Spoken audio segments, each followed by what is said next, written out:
Right now we are going to see about the sexual reproduction in flowering plant.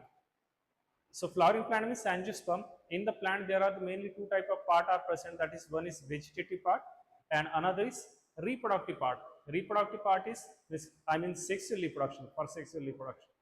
The flower is there, and vegetative part is the part of plant which is mainly concerned with the storage of food such as root, stem and leaves. And after the storage of food they can act as a organ of pollination, means they can do the asexual reproduction, that is natural reproduction.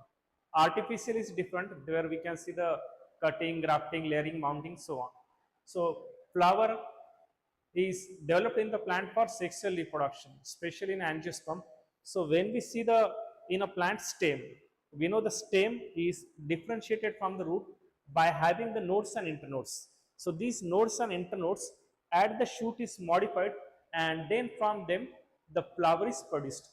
So flower is highly condensed modified shoot developed for sexual reproduction in flowering plant. And flower being they are beautiful, so they can provide the aesthetic pleasure. And because of sexual reproduction, we know the product is hybrid, which shows the variation, then speciation, new species arise. So there are the significances are there.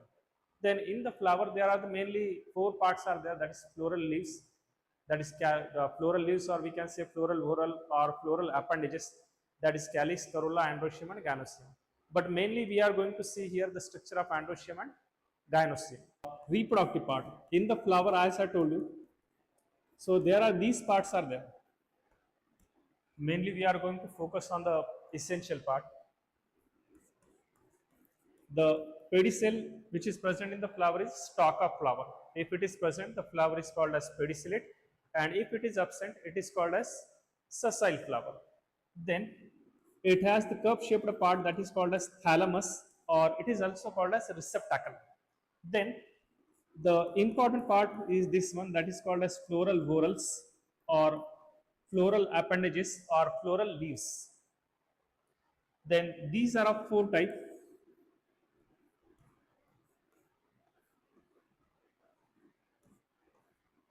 That is calyx, corolla, androecium and gynoecium. Calyx, corolla, androecium and gynoecium. So out of these four floral whorl, these two floral whorls are called as non-essential, or they are called as accessory floral whorl, because they are not directly involved in the reproduction, but they will help for the reproduction. That's why they are called as non-essential. And these two are called as essential floral whorl. When we see the calyx, it is the outermost floral whorl, because in the flower from top to bottom, these floral whorls are arranged. That is, calyx is the outermost and gynoecium is the innermost in ascending manner from top to bottom. Then when we see the calyx, calyx is the part of plant, part of the flower, that it is generally green in color, and being it is green in color, it can perform the photosynthesis, and its units are called as sepals. Corolla is brightly colored, its units are called as petals, which being it is brightly in color, so it will attract the insect for pollination. Then androecium and gynoecium, that we are going to study in a detail.